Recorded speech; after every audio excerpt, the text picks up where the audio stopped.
St. Gerard's Sanctuary was officially dedicated on October 16, 1935, featuring a magnificent 16th century chandelier. The dedication included a solemn pontifical mass celebrated by Bishop Thomas Walsh. The feast continued to grow during World War II, despite the restrictions imposed by the war. Lights were curtailed at night, but people still followed in procession as dusk approached. During the Easter season in 1948, Father Ruggiero sent out a letter in an attempt to raise money to decorate St. Gerard's Chapel. In it he wrote, "It was indeed my intention to make of it something really special and worthy of that architectural jewel that it is, and of the deep devotion of many devotees of our dear St. Gerard." Father Ruggiero focused on finishing the interior of the new church. It was completed with marble columns and stained glass windows from Europe. The beautiful ceiling murals were completed in 1948 under the direction of Professor Gonipo Raggi.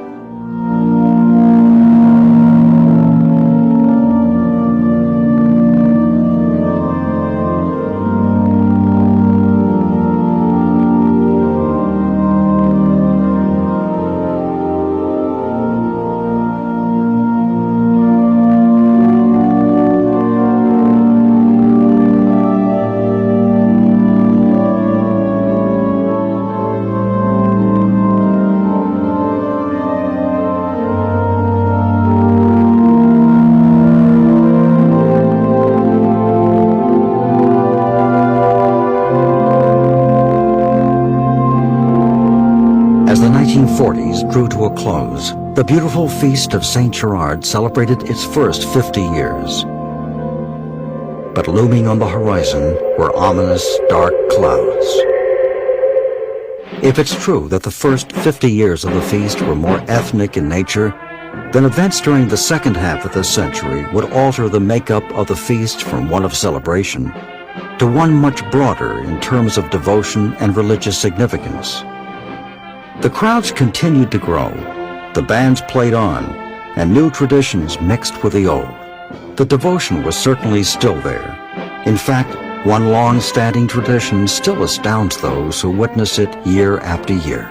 One thing that I remember as a child is a lot of the women walking barefoot. That I remember distinctly. They used to walk barefooted. The devotion, they just did it. I saw it. I've questioned people that I've seen walking barefooted, and the answer is the same.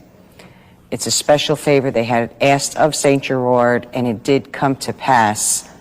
And this was their way of saying, thank you for giving me what I asked you for. I used to say to my mother, I said, Mom, why do they do that? Because they have faith, she used to say to me. And she says, you gotta have faith in God and the saints, she says, especially, she says, St. Gerard's, he answered a lot of prayers for us.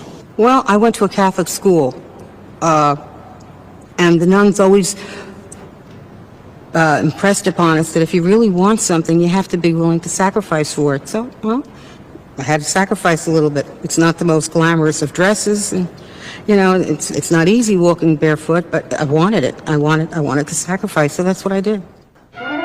During the 1950s, throngs of people continued to walk for hours in procession, singing, praying the rosary, and enjoying the company of relatives and friends. Homemade shrines could be seen on front porches with replica statues of St. Gerard. With each passing year, the capes of money got larger and larger. The concession stands and the decorations and streetlights continued to bring a glow to the streets. Much of the credit for the smooth running of the feast went to the men who belonged to the Guard of Honor. The Guard of Honor is an organization of men who are appointed by the pastor to assist him, both religiously and socially. We're there whenever they need us. Our main function is to make the collections at all the masses on Sundays and holy days. And St. Gerard helped with the procession and all that, things around the church, chapel, community center. That's what the Guard of Honor is all about. While the hundreds of families who resided in the old First Ward may have bordered on financial poverty, they nonetheless felt incredibly wealthy, thanks to the love of family, of community, and of their parish. Yet, with the stroke of a pen and misguided political intentions, the Columbus Homes, in the name of urban renewal, dealt a blow to St. Lucy's faithful and the First Ward, from which they would never truly recover. The targeted area stretched from Clifton Avenue to Broad Street and from 7th Avenue to State Street. It covered 46 acres and about 470 structures that would soon be reduced to rubble. St. Lucy's Church and a handful of buildings were spared from the wrecking ball, but the impact on the neighborhood was catastrophic. Families were forced out of their homes. But here, because of Columbus Homes, they were thrown out. Urban renewal. This is what we think your house is worth. Take it or leave it and get out. Try and get away with that nowadays. You'd be in court for 50 years. But they had to get out. And men who had and women who had their own cellar, their own backyard, their own grapevine, their back porch, were now completely uprooted. And some never adjusted, and some didn't survive either. So there was a lot of bitterness, great bitterness, on the powers that be that really perpetrated this. And I think that's why they kept coming back. We didn't leave, we were thrown out. But I think in tough times, it made the people pray more, and here's where their fierce loyalty came through. There was a time after the riots, St. Lucy was the only church in the city of Newark that had midnight mass at midnight, and was full. But another devastating blow shook St. Lucy's Church in 1966, when Father Ruggiero left us for his eternal reward. For 32 years, through the Depression and a world war, Father Ruggiero had been the spiritual leader of the community. He often said he loved St. Lucy's so much that he would never leave because St. Lucy's was where his heart was. And so it was to be. Father Ruggiero was buried on the grounds of St. Lucy's, near the grotto of Our Lady of Lourdes, now forever linked with his beloved St. Lucy's and St. Gerard. Despite the dark times, two wonderful events provided a beacon of light that shines to this day. The arrivals of Father Joseph Granato in 1955 and Father Joseph Nativo a year later. The wisdom and experience they gleaned from spending a decade under Father Ruggiero's wing would ensure that St. Lucy's and the Feast of St. Gerard would prevail through the difficult times and bask in the glory of the bright days ahead. Following Father Ruggiero's passing, the church and the feast faced one more critical hurdle, and again, St. Gerard answered the prayers. Well, I'm a firm believer in divine providence. I truly am. I have great faith in divine providence. When Father Ruggiero died, we thought we were finished then. And that was in 1966. And then, unfortunately, we had 5 years of temporary administrators who really didn't understand what this was all about. And Father Nativo and I were hamstrung. We couldn't say anything, we couldn't do anything. But in 1971, I was appointed temporary administrator. And as I wrote once in our centennial memorial, an unwritten pact was made between us and the people. If you stay, we'll stay. And we both did. We all did. So we survived Father Ruggiero's death. We survived the Newark riots. We survived Columbus Homes. While many believe the years 1966 to 1971 were the darkest in St. Lucy's history, there were a few bright spots. Jerry Spatola, chairman of the St. Gerard's Feast for many years, worked with his daughter, Getta Spatola O'Connor, to create the St. Gerard Ladies Guild in 1966. Its role was to promote a special devotion to St. Gerard as the patron saint of motherhood. The Guild held the annual St. Gerard Baby Brunch each April. Thankfully, the pain and suffering would soon end. The people of St. Lucy's, having experienced Good Friday in their lives for a long period, would now experience the joy of Easter Sunday as it gradually unfolded before their eyes. As a new generation of St. Gerard devotees came of age in the 1970s, the symbolic Easter flowers at St. Lucy's were ready to bloom. In 1971, Father Granado was appointed temporary administrator of St. Lucy's. With the help of his brother priest and loyal friend, Father Nativo, they set out to guide St. Lucy's back on course. We never had a harsh word between us in all these years. And as I stated at his 10th anniversary, and then again at his 25th anniversary, and I'll say it again now, there's no other priest I would rather work with than Father Nativo, and there's no other priest I would want to be associated with than Father Nativo. Together, the two priests believed that this venerable church and this beautiful feast would provide the displaced community with a home to return to, where the past, present, and future could coexist against the backdrop of a living tradition. Indeed, numerous clubs and societies continue to take an active role in the church and feast. A few years later, some extraordinary news resonated through the community. On October 13, 1977, Congressman Peter Rodino had the story of the Feast of St. Gerard entered into the congressional record. He also noted the sanctuary would soon be declared a national shrine by Archbishop Peter Leo Garrity. Let's be honest about it. Gedda Spatola was the one who kept suggesting this should be made a national shrine. Then she invited Father Barilà, who was the head of the shrine for the whole world, from Mater Domini in Italy, where St. Gerard is housed, where his relics are. We have a relic here, of course. But he came to visit, he met with Archbishop Garrity, and then Archbishop Garrity got behind it.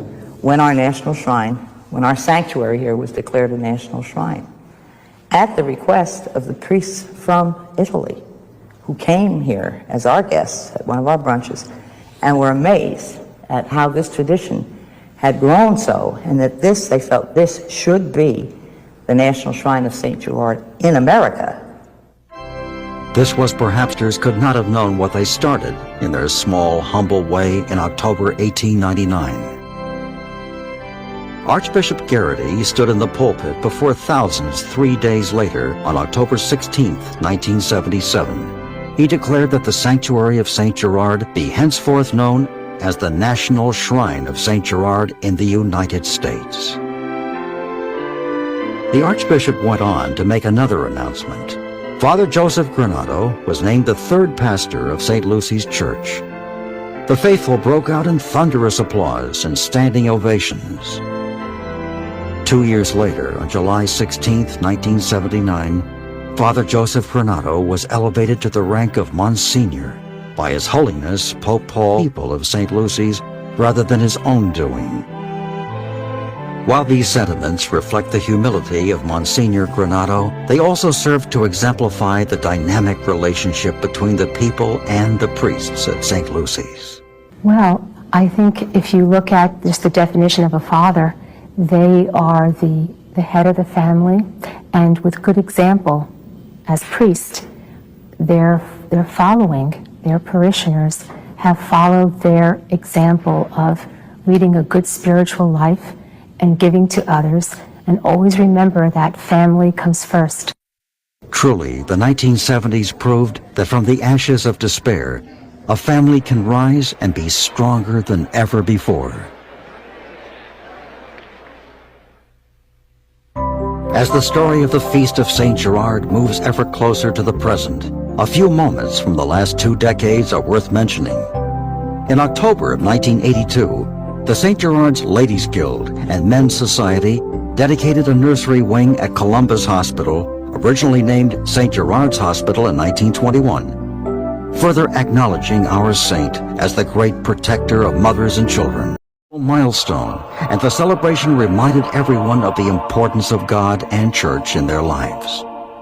But perhaps the most symbolic moment of all occurred on March 6, 1994, After decades of literally living in the shadows of the ill-fated urban renewal plan, the Columbus homes were finally brought down.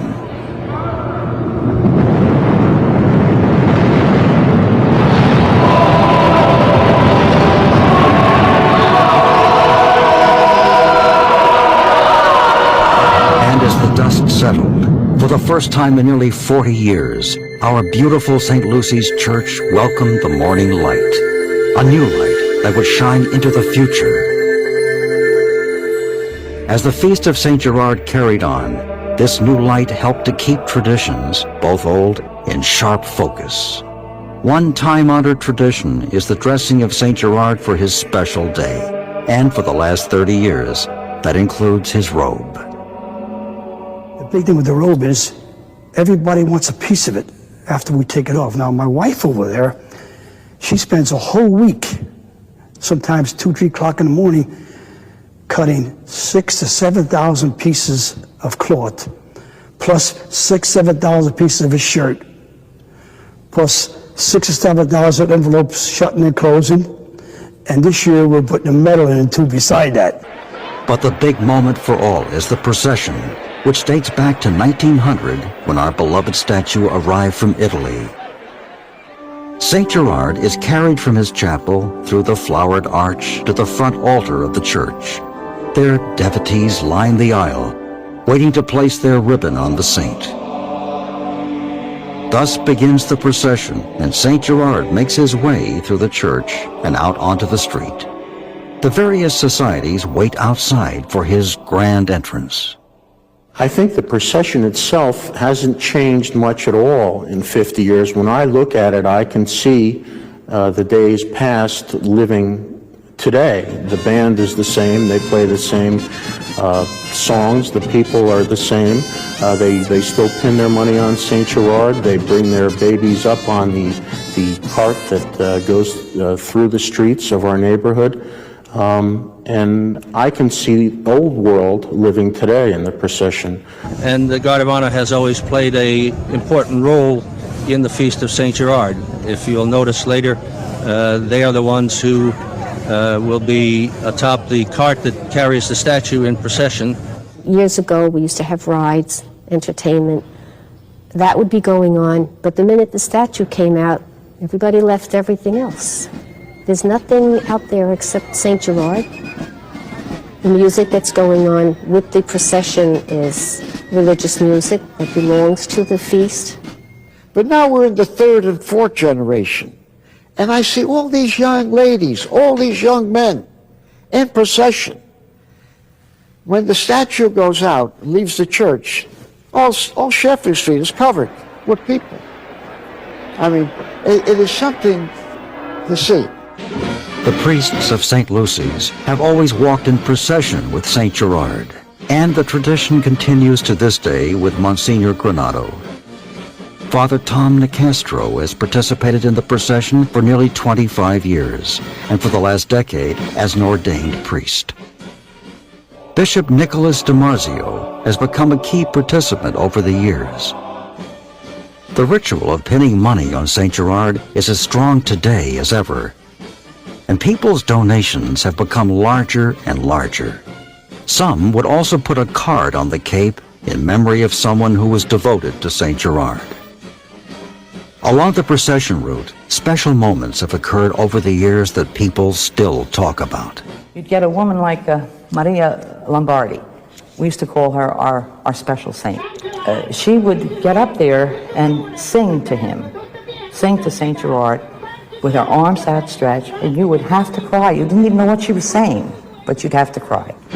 A long-standing tradition involves devotees erecting altars in honor of St. Gerard in front of their homes. Throughout the years, a familiar stop on the procession route has been the Spatola Funeral Home on Mount Prospect Avenue.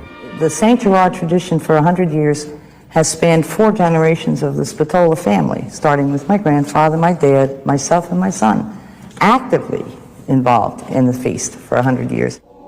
There is a startling contrast in the appearance of St. Gerard before he leaves the church, and when he returns fully bedecked with the monetary donations of the faithful. As he re-enters St. Lucy's, St. Gerard is greeted by the applause of those in attendance. As he is carried into the church and down the aisle, the organ plays the old familiar hymn to St. Gerard.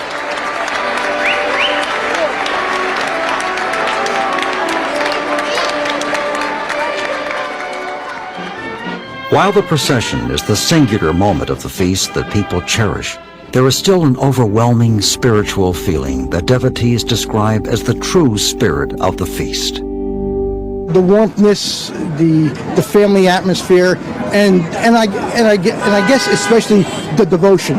When you come to St. Lucy's for St. Gerard, you will not find the devotion you find here any other feast that you go throughout the state. People that haven't seen each other for many, many years or for a year come together at the time of St. Gerard. You see people crying, you see people laughing, you see people talking about the miracles of St. Gerard. It's just an unbelievable situation. It is heartwarming to see all of the people that do come out on the 3 nights that we have dedicated to special purpose, and that would be for the expectant mothers to be blessed, for the children that were born in the previous year to come out and also receive a blessing. And this year we added another feature for those women who have wanted to become a mother and have not been able to. But behind the pomp and glory of the procession is the deep devotion people have for their beloved saint. Faith that he can and does create wonderful miracles. And this, perhaps more than anything else, best illustrates what faith in St. Gerard is all about. The most poignant stories are told by those who have witnessed St. Gerard's heavenly intercessions as the patron saint of mothers and their children. John and Margaret de Corso had tried unsuccessfully for years to start a family. Finally, doctors told the couple to go out and adopt. I'll never forget it on his birthday, to go out and adopt. And of course, as a little girl, you want to have children, you want to stay home and take care of them, and shattered our